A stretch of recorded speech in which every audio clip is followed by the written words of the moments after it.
El domingo pasado, a las 2 de la madrugada, un portazo me despertó de golpe.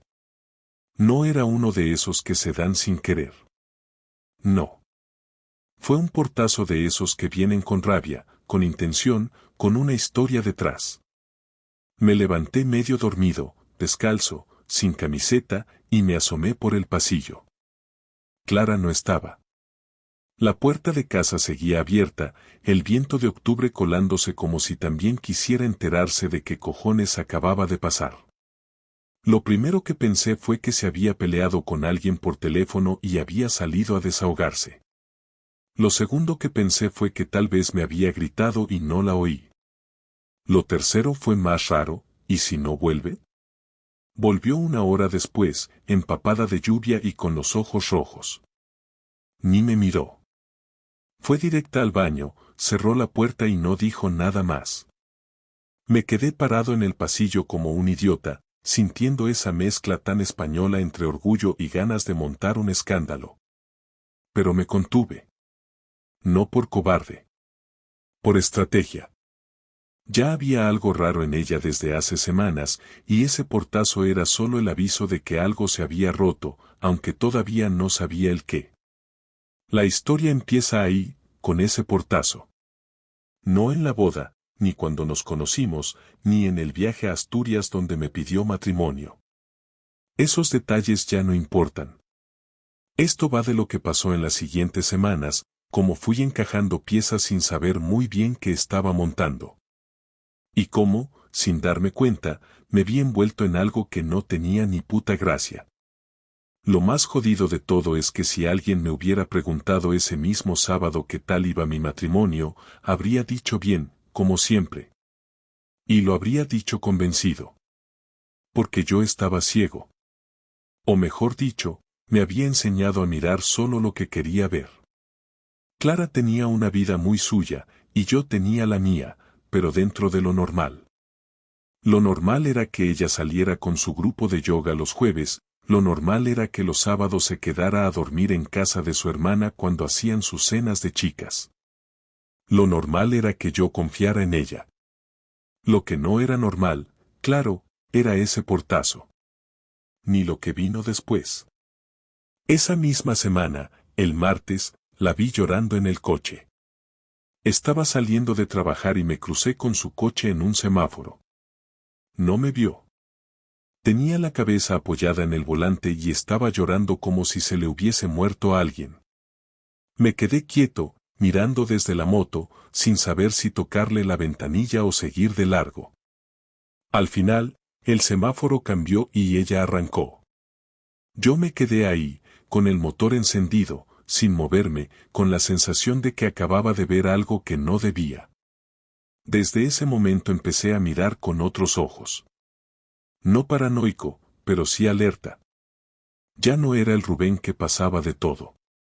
Era el Rubén que empezaba a sospechar que su mujer estaba metida en algo serio, algo que no tenía nada que ver conmigo, ¿o sí?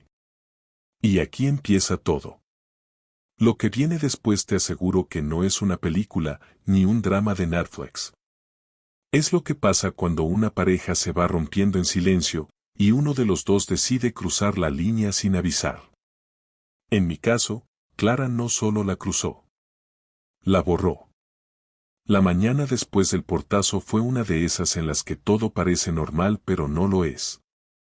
Clara se despertó antes que yo, se duchó, se vistió sin hacer ruido y se fue a trabajar como cualquier otro lunes. Ni una palabra sobre lo que pasó la noche anterior. Ni una mirada. Ni siquiera dejó el café hecho, cosa que hacía siempre, incluso cuando discutíamos. En la mesa de la cocina solo había una taza sucia del día anterior, un detalle tan pequeño como revelador.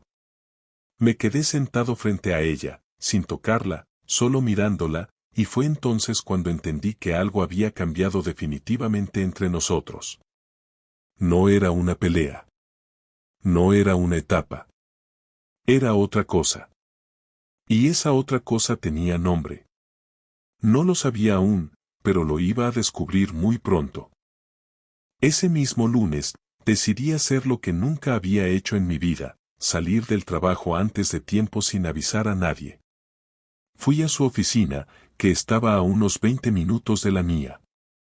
No tenía un plan, ni una excusa, ni una idea clara de qué esperaba ver.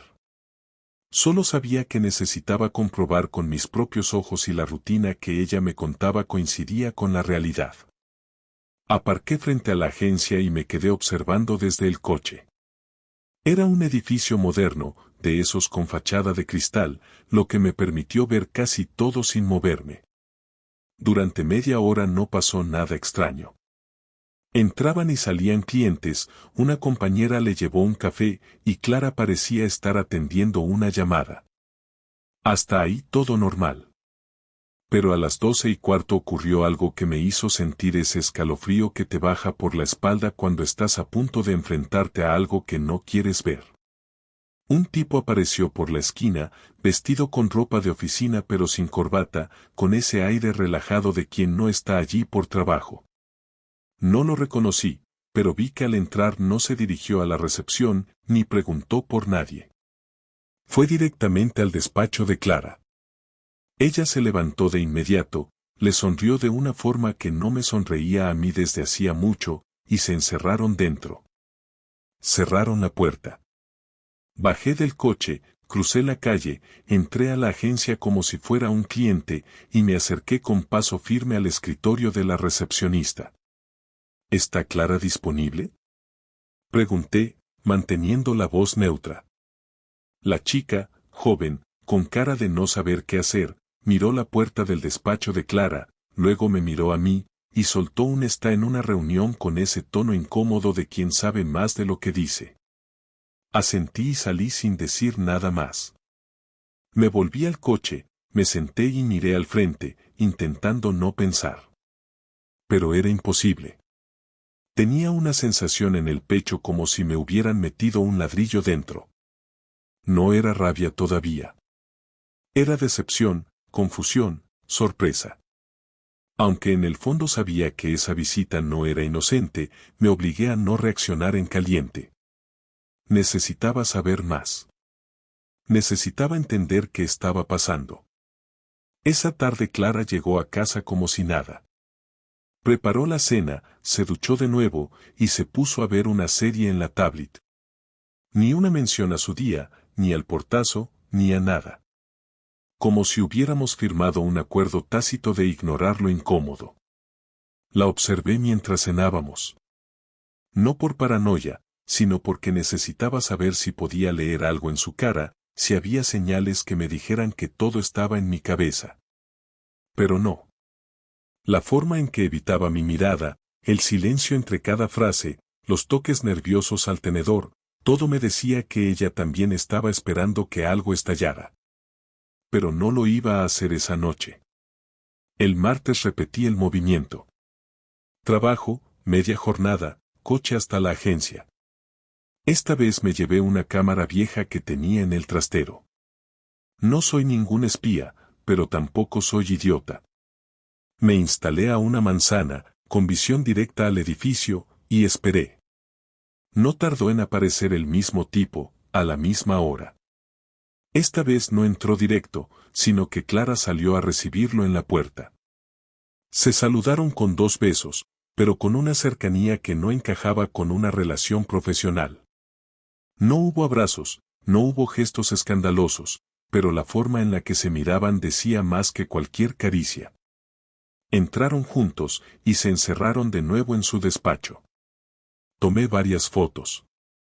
No sabía para qué, ni qué pensaba hacer con ellas, pero necesitaba tener pruebas. No porque pensara presentarlas en un juicio o algo así. Era más por mí. Porque si algún día ella me decía que todo estaba en mi cabeza, yo podría mirarlas y recordarme que no lo estaba. Los días siguientes fueron una rutina silenciosa. Yo fingía no saber nada, ella fingía que no pasaba nada. Y entre los dos, el peso de una verdad que estaba por reventar. Hasta que llegó el viernes. Ese día decidí que no iba a espiar más. Que tenía que hablar con ella. Que necesitaba que fuera ella quien dijera las cosas. No yo acusando, no yo insinuando. Ella. Esa noche esperé a que terminara de ducharse. Se puso su pijama de siempre, se metió en la cama y agarró la tablet como si fuera un escudo. Me senté frente a ella, en la silla del escritorio. Clara, tenemos que hablar. Ella no dijo nada. Solo bajó lentamente la tablet, me miró con los ojos ya húmedos y dejó escapar un suspiro largo. ¿No preguntó sobre qué? No hizo teatro. Sabía perfectamente por dónde iba a ir la conversación.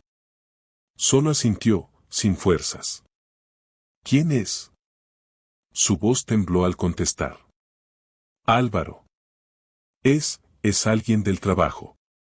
No es lo que piensas. Entonces explícame lo que es. Porque yo te vi salir a buscarlo.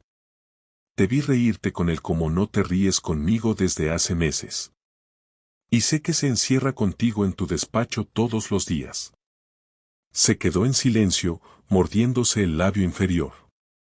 Me dio la impresión de que estaba decidiendo si decir la verdad o inventarse algo. Finalmente, eligió la verdad. Estoy confundida. Hace tiempo que me siento lejos de ti. No sé cuándo empezó, pero me empecé a dejar llevar.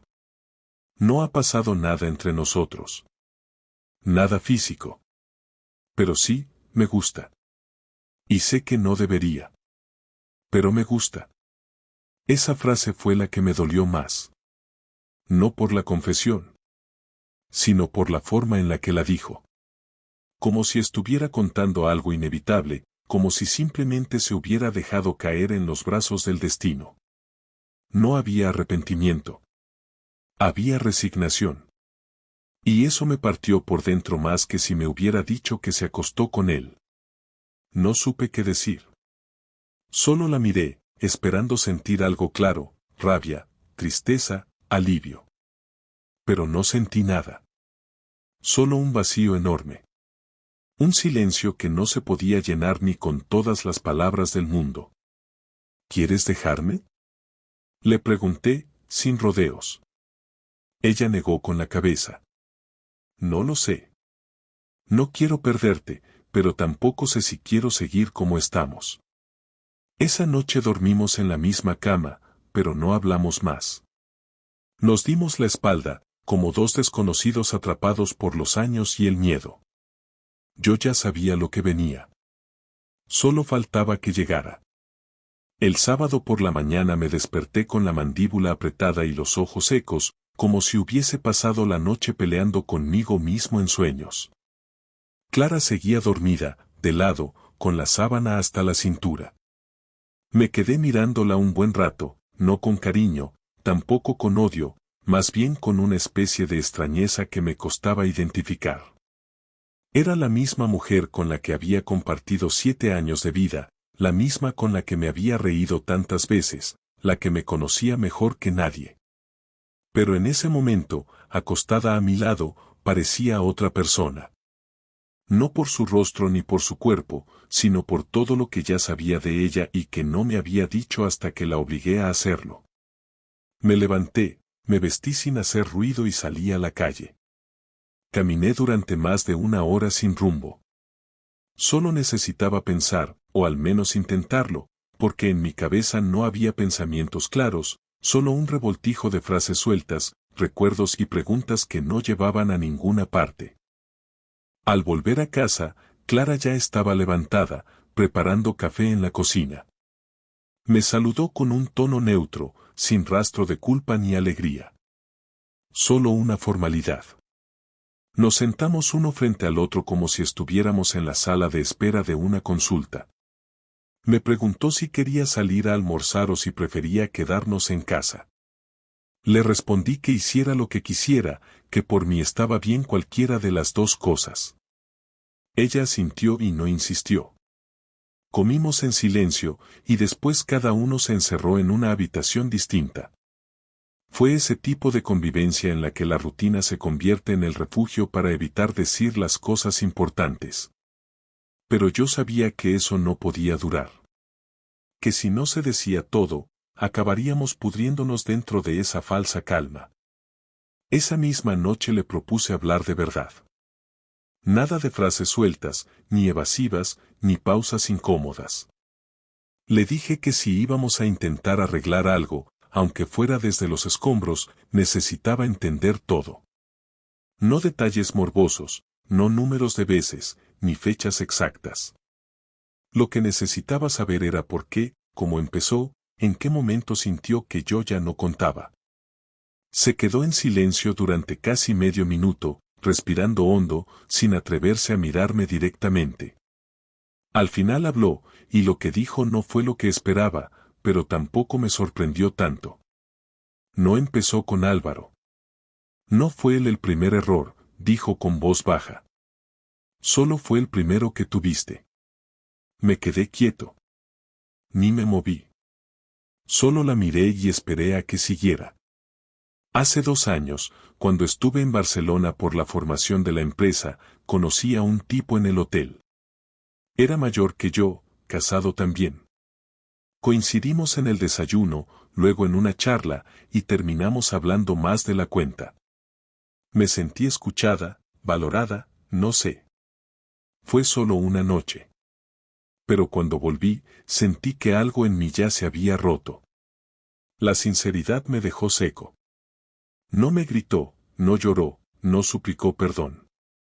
Solo lo soltó como quien dice que se ha cambiado de trabajo. Me obligó a procesar no solo una traición, sino el hecho de que la ruptura venía de antes, que lo de Álvaro era la consecuencia, no el origen. Eso me removió por dentro de una manera diferente. No era la rabia lo que me invadía, sino algo más feo, el sentimiento de haber sido invisible durante tanto tiempo, de haber estado construyendo una relación con alguien que ya se había ido hace años. ¿Y qué esperas de mí ahora? Le pregunté sin levantar la voz, sin ironía. ¿Que me trague todo esto, sonría, y siga haciendo como si nada? No espero nada, me respondió casi sin pestañear. Solo quería ser honesta contigo ahora que ya lo sabes. Lo que tú decidas, lo aceptaré. Entonces supón que decido no aceptar ni una mierda más. Ella bajó la mirada por primera vez en toda la conversación. No dijo nada. Y eso me dolió más que cualquier insulto. Ni siquiera trató de defenderse. Era como si ya hubiera asumido que me había perdido, pero no iba a pelear por cambiarlo. Esa indiferencia fue lo que terminó de destrozar lo poco que quedaba. El domingo, después de dormir mal otra vez, decidí que no iba a seguir viviendo bajo el mismo techo sin hacer nada. Si ella no iba a moverse, lo haría yo. Le pedí que se fuera una semana a casa de su hermana. Que necesitaba el piso para pensar, para estar solo, para recuperar algo de control. No protestó. Empacó una maleta pequeña, metió su portátil y se fue al mediodía sin discutir. No hubo escenas. Ni lágrimas. Solo la puerta cerrándose, esta vez con suavidad, como si hasta el portazo de la semana anterior hubiera sido un esfuerzo que ya no quería repetir. Los primeros días solo cocinaba para mí, ponía la tele sin volumen, y pasaba horas mirando el techo. Me llamaron algunos amigos, preguntaron por qué no fuimos al cumpleaños de Pedro, o por qué no respondía al grupo de WhatsApp. Les dije que estaba con mucho trabajo. Mentira. No quería contar nada todavía, no porque me diera vergüenza, sino porque ni siquiera sabía cómo explicarlo. ¿Cómo se resume todo esto en 2 frases? ¿Cómo se le dice a alguien que tu mujer ha estado desconectada de ti por años y que tú ni lo notaste? El miércoles por la noche recibí un mensaje suyo. Corto, directo. ¿Podemos hablar el sábado? Le respondí que sí. Que venga a casa, que no quiero hablar en cafeterías ni paseando por un parque. Esto no es una ruptura adolescente. Esto es mi vida desmoronándose. Quiero que hablemos donde empezó todo, en nuestra casa. El sábado llegó puntual. Entró sin maquillaje, con ropa sencilla, y se sentó en el sofá sin decir nada al principio. Yo me senté frente a ella. No hubo saludos.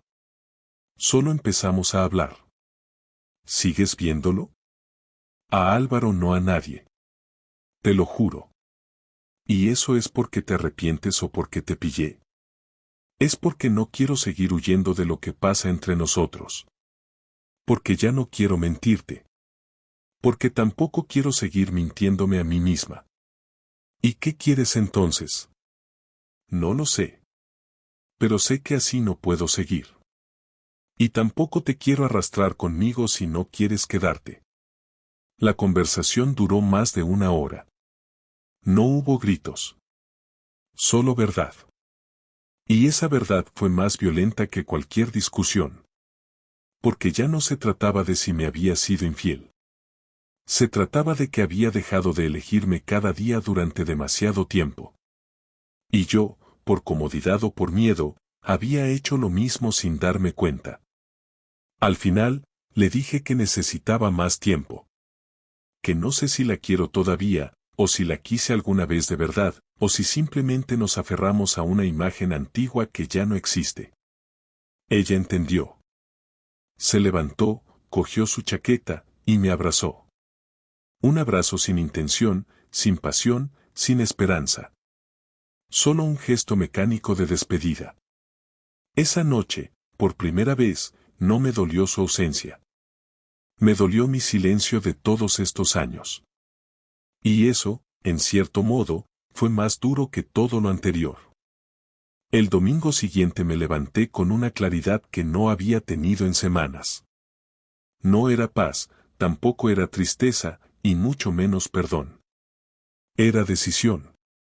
Una sensación fría, calculada, como si por fin el dolor se hubiese convertido en un objeto tangible, manejable. No iba a gritar, no iba a destruir nada, no iba a pedir explicaciones. Ya no necesitaba escuchar nada más de su parte. Lo que necesitaba era cerrar esta etapa de una forma que dejara claro que no soy un tipo que se queda esperando que lo pisoteen. Durante 7 años construimos una vida, y ella la desmontó sola, pieza por pieza. Ahora me tocaba a mí tener el control del final. Ese mismo día llamé a Sergio, un compañero del curro que trabaja también haciendo reparaciones freelance en casas y locales. Es de esos tíos que se enteran de todo, que conoce medio Madrid y que siempre tiene un contacto para lo que sea. Le pedí que me recomendara a alguien de su confianza que supiera cómo instalar cámaras discretas. No le di detalles. Solo le dije que necesitaba un par de cámaras pequeñas, sin conexión a la nube, que grabaran en una tarjeta. Me dijo que tenía justo lo que buscaba. El martes por la noche vino a casa con una mochila y en media hora ya tenía una en el salón y otra en la habitación, ambas escondidas en puntos que solo yo conocía. Me aseguró que grabarían sonido también, y que con un adaptador USB podría pasar todo al ordenador cuando quisiera. No me hacía ilusión hacer eso, pero tampoco me tembló el pulso. Ella había sido quien rompió las reglas, no yo. Si seguía viéndolo o si lo metía en casa mientras yo trabajaba, lo sabría. Quería pruebas reales, pruebas que no se pudieran negar ni relativizar. Lo curioso es que desde que se fue a casa de su hermana, todo en casa estaba en calma.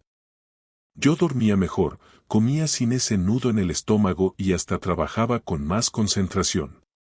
Por eso, cuando ella me escribió el jueves para decirme que pasaría por casa a recoger unas cosas, su mensaje me dejó completamente frío. Le dije que adelante, que no necesitaba avisar.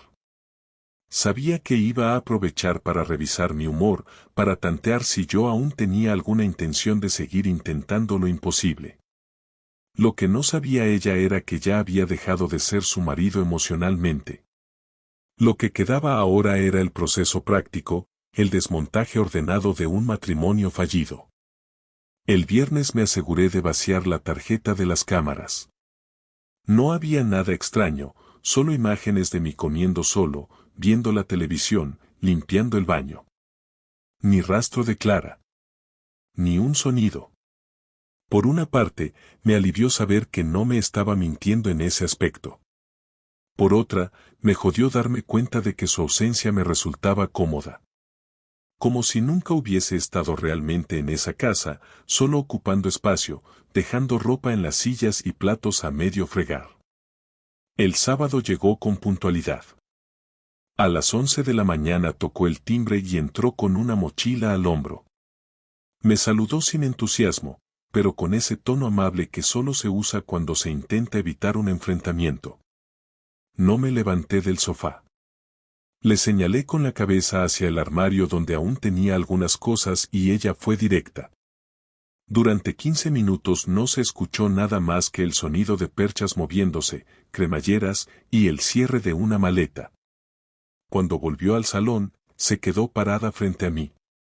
No parecía triste, tampoco aliviada. Solo estaba incómoda. Como si no supiera si debía sentarse o marcharse ya. ¿Quieres que hablemos?, me preguntó, con la voz tensa pero tranquila. No, Clara. Ya no tengo nada que decir. ¿De verdad vas a dejar que esto termine así? ¿Así como? ¿Con honestidad? Después de que me contaras que ya habías estado con otro incluso antes de Álvaro. No lo estoy dejando así. Lo estoy dejando con dignidad. Porque ya no me queda otra cosa. Ella bajó la mirada, asintió lentamente y no dijo más. Se giró hacia la puerta, arrastrando la maleta pequeña detrás de ella. Cuando la cerró, el silencio fue absoluto. Me quedé sentado, inmóvil, hasta que pasaron varios minutos. Luego me levanté, fui al ordenador, conecté el adaptador USB y pasé la grabación de su visita. No había motivo real. Solo quería comprobar que todo había quedado registrado. Lo estaba. Cada palabra, cada gesto, todo. Era la última pieza para completar mi decisión. El lunes fui al notario y pedí cita para dejar iniciado el proceso de separación legal. Llevaba semanas informándome en silencio, sin decirle nada a nadie. Tenía claro que no iba a dejar nada al azar. No le iba a regalar la casa, pero tampoco iba a pelear por todo. Lo justo. Que cada uno se lleve lo que puso. La cuenta conjunta ya la había vaciado, traspasando la mitad a una nueva cuenta a mi nombre, sin tocar ni un euro más de lo que me correspondía. Tenía todas las pruebas, todas las fechas, todas las capturas, incluso los mensajes antiguos que ella había dejado guardados en el portátil que usábamos para ver series juntos. El jueves siguiente llamé a su hermana y le pedí que le dijera a Clara que el sábado viniera a casa a firmar unos papeles. No quería dramas, no quería explicaciones, no quería escenas. Solo un cierre. Llegó puntual, como siempre. Esta vez no traía mochila ni bolso. Solo su móvil en la mano. Le entregué el sobre con los papeles y la notificación del procedimiento. Lo abrió, lo leyó rápido y me miró sin sorpresa. ¿Ya no hay vuelta atrás? Nunca la hubo. Solo tardé en entenderlo. ¿Eso es todo? Eso es todo. Se fue sin decir adiós. Ni siquiera cerró la puerta del todo. La empujó con desgana y dejó que se cerrara sola. Me acerqué, giré la llave 2 veces y me quedé de pie en la entrada. No me sentía liberado, ni feliz, ni fuerte. Solo me sentía en paz. Y eso, después de todo lo que había pasado, era suficiente por ahora. Una semana después de entregarle los papeles, Clara me escribió un mensaje. No fue largo, tampoco dramático. Solo decía, ¿puedo pasar a hablar contigo? No para cambiar nada, solo para decir lo que necesito decir. Tardé más de 2 horas en responder. No porque estuviera indeciso, sino porque me daba igual si venía o no.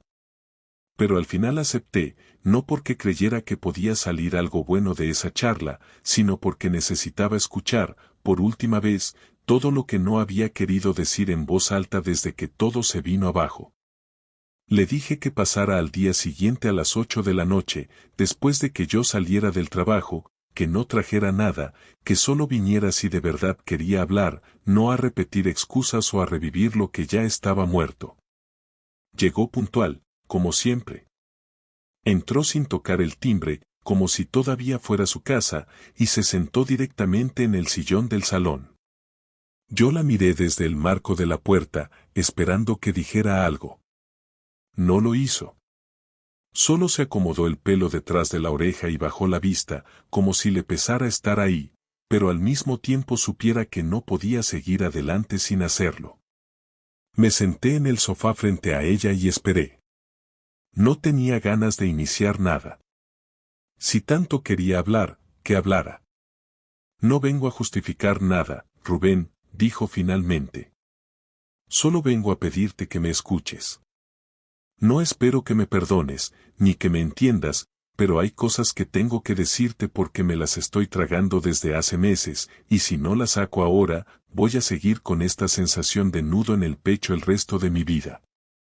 Habla, entonces, respondí, sin más. Cuando te conocí, me sentí segura. Sentí que podía respirar, que no tenía que demostrarle nada a nadie. Contigo, por primera vez en mi vida, no sentí la presión de ser la mujer perfecta ni la necesidad de competir por la atención de alguien. Y durante mucho tiempo eso fue suficiente. Pero después, sin darme cuenta, empecé a desconectarme de todo. Me levantaba cada día y hacía las cosas por costumbre, no por ganas. No sé cuándo empecé a mirar hacia otro lado, ni cuándo dejé de elegirme a mí misma. Lo de Álvaro, lo del tipo de Barcelona, no fue por deseo, fue por debilidad. Porque no supe cómo decirte que ya no estaba bien sin destruir todo. Entonces decidiste destruirlo igual, pero a escondidas, dije, sin levantar la voz. Sí. Y no estoy orgullosa de eso. Pero era lo que sabía hacer en ese momento. Aguantar, fingir, y cuando ya no podía más, escapar por el primer hueco que encontraba. No te estoy pidiendo que lo entiendas. Te lo estoy diciendo porque me lo debo a mí misma. ¿Y por qué me lo cuentas ahora, cuando ya lo firmamos todo, cuando ya está claro que esto no tiene vuelta atrás? Porque quiero que sepas que no fue por falta de amor. Al menos no al principio. Te quise, Rubén. Mucho. Pero me fui vaciando, y no supe llenarme de nuevo. Y lo más honesto que puedo hacer ahora es no dejar esto en el aire como si no hubiera pasado nada. Me quedé en silencio. La miré. No con rabia, ni con tristeza. La miré como se mira algo que una vez fue importante y que ahora ya no te toca por dentro. Estaba ahí, hablándome con la cara lavada y una voz que ya no me provocaba nada. Ni afecto ni resentimiento. Solo una sensación de cierre. Yo también estuve ausente, le dije, después de unos segundos largos. No me metí en la cama con nadie, no me fui a congresos a acostarme con desconocidos, pero tampoco estuve presente. Te dejé sola en muchas cosas. No te vi irte, Clara. Y eso también es culpa mía. Lo jodido es que, aunque me esfuerce por entenderlo, lo único que me queda es una certeza, no puedo confiar en ti nunca más. Y si no hay confianza, no hay nada. Lo sé. Y tampoco te pido que lo intentes. Solo quería que supieras lo que pasaba dentro de mí cuando todo parecía estar bien. Ya no importa lo que pasaba. Ya no somos nosotros. No hay nosotros. Solo queda cerrar, cada uno con lo suyo, y seguir adelante como podamos. ¿Te hizo bien alejarte de mí? Sí. ¿Ya no me quieres? No lo sé. Supongo que no. No como antes. Ya no duele como antes. Ahora lo veo todo desde fuera. Como si le hubiera pasado a otro. Ella asintió. No lloró. No hizo ningún gesto dramático. Solo bajó la mirada de nuevo y apretó los labios. Luego se levantó, cogió las llaves de casa que había dejado en la mesita al llegar y las puso frente a mí. No tengo nada más que decir. Gracias por escucharme. Espero que te vaya bien. Igualmente. Y se fue. Esta vez sin cerrar la puerta con fuerza, sin mirar atrás, sin dejar ninguna frase colgando en el aire. La puerta se cerró con un clic, y me quedé solo, pero no vacío. Solo. Y ya está. Me levanté, guardé las llaves en un cajón, apagué la luz del salón y me fui a dormir. No revisé las cámaras, no repasé grabaciones, no leí mensajes viejos. No sentí necesidad de volver a nada de eso. Estaba hecho.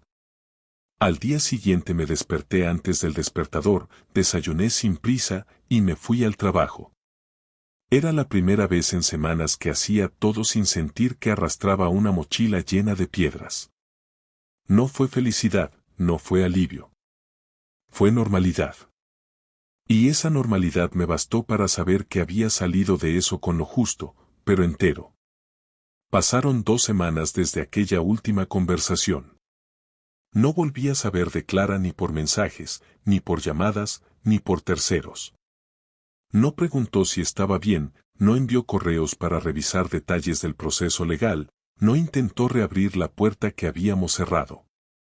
Y eso, en lugar de parecerme una falta de interés, fue casi un alivio. Porque confirmaba lo que ya sabía desde antes de que me lo dijera con palabras, hacía mucho que se había ido, solo que no había tenido el valor de hacerlo físicamente hasta que todo se cayó. El hecho de que no insistiera, que no me buscara ni siquiera para hablar de lo práctico, me dejó claro que para ella también era un punto final. No uno doloroso, ni uno de esos que dejan a alguien tirado en el suelo llorando.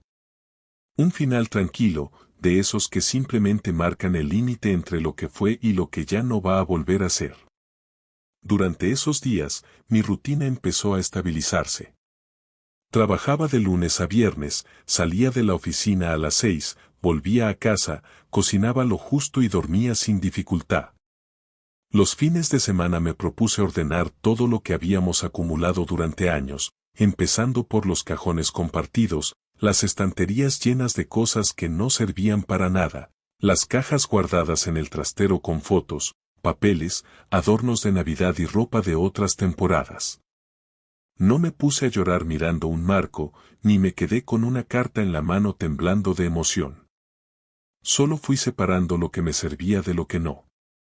Lo que era mío, de lo que ya no me pertenecía. Esa limpieza me ayudó más que cualquier charla. Era práctica, directa, concreta. Como yo necesitaba que fueran las cosas. Los amigos más cercanos empezaron a notar que algo había cambiado. Algunos me preguntaron directamente, otros solo lo insinuaban con preguntas casuales. Les conté la versión corta, sin entrar en detalles, sin victimizarme ni acusarla. Nos separamos, ya está. Fue complicado, pero ahora estoy tranquilo. La mayoría respondió con frases amables, algunas bien intencionadas, otras incómodas, pero nadie insistió demasiado. Solo uno, David, que me conoce desde antes de conocer a Clara, fue más allá. ¿Y ahora qué vas a hacer? Me preguntó una noche en una terraza, tomando una cerveza. No lo sé, pero por ahora no pienso en nada nuevo. Ni parejas, ni aventuras, ni nada. Estoy cansado. ¿Te jodió mucho? Más de lo que quiero admitir, pero menos de lo que imaginé. ¿Y le guardas rencor? No. Pero tampoco olvido. David no dijo nada más. Brindamos, hablamos de otras cosas, y esa fue la última vez que alguien volvió a tocar el tema directamente. Agradecí eso. No tenía ganas de repetir la historia como si fuera un drama de sobremesa. Ya había pasado, ya estaba en otra etapa. Había que seguir. En el trabajo las cosas mejoraron. No porque me ascendieran ni me aumentaran el sueldo, sino porque dejé de llegar con la cabeza en otro sitio. Ya no tenía ese ruido de fondo que te impide concentrarte. Empecé a cumplir con todo a tiempo, a ofrecerme para proyectos que antes rechazaba, y a llevarme mejor con gente con la que nunca había hablado demasiado. Incluso me anoté a un curso de especialización que la empresa ofrecía, sin pensarlo demasiado. Quería mantener la cabeza ocupada, pero también empecé a recuperar esa parte de mí que no dependía de nadie más. El tipo que tenía planes, que decidía sin esperar que otra persona aprobara cada paso. Lo que más me sorprendió fue que no extrañaba los planes de pareja, ni las cenas en pareja, ni los domingos de peli y manta. No porque fueran malos, sino porque me di cuenta de que durante mucho tiempo ya los hacíamos por obligación, no por gusto. Lo que extrañaba, y todavía extraño, era tener a alguien que te mire sin que tengas que explicarle nada, alguien que te conozca tanto que con un gesto ya sabes si estás bien o si necesitas que te dejen en paz. Eso no lo reemplaza Tinder, ni un ligue de sábado por la noche, ni las frases de ánimo de tus colegas. Eso lleva tiempo. Y por ahora no estoy dispuesto a volver a invertirlo sin estar completamente seguro. Empecé a caminar más. Me levantaba temprano, antes de ir al trabajo, y salía a dar una vuelta de media hora por el barrio. No escuchaba música ni podcast. Solo caminaba, observando a la gente, el tráfico, los negocios que abrían, los vecinos sacando al perro. Me gustaba esa rutina.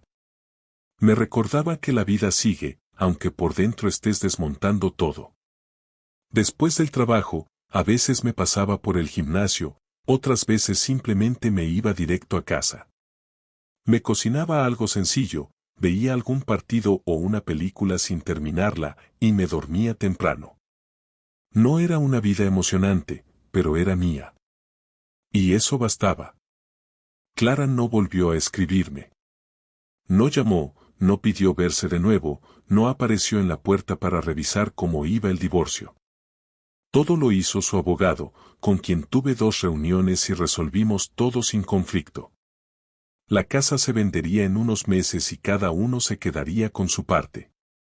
El coche me lo quedé yo porque estaba a mi nombre. Ella se quedó con algunos muebles y electrodomésticos que no me hacían falta. Todo limpio, sin peleas, sin drama. Frío, sí, pero también justo. La última vez que la vi fue en la notaría, firmando los documentos definitivos. Estaba bien vestida, como siempre. Ni un gesto de incomodidad, ni una lágrima. Solo nos saludamos con un apretón de manos y un que te vaya bien. Respondí con lo mismo. Salimos por puertas distintas, y no volví a verla desde entonces. Ni siquiera me dio curiosidad buscarla en redes sociales.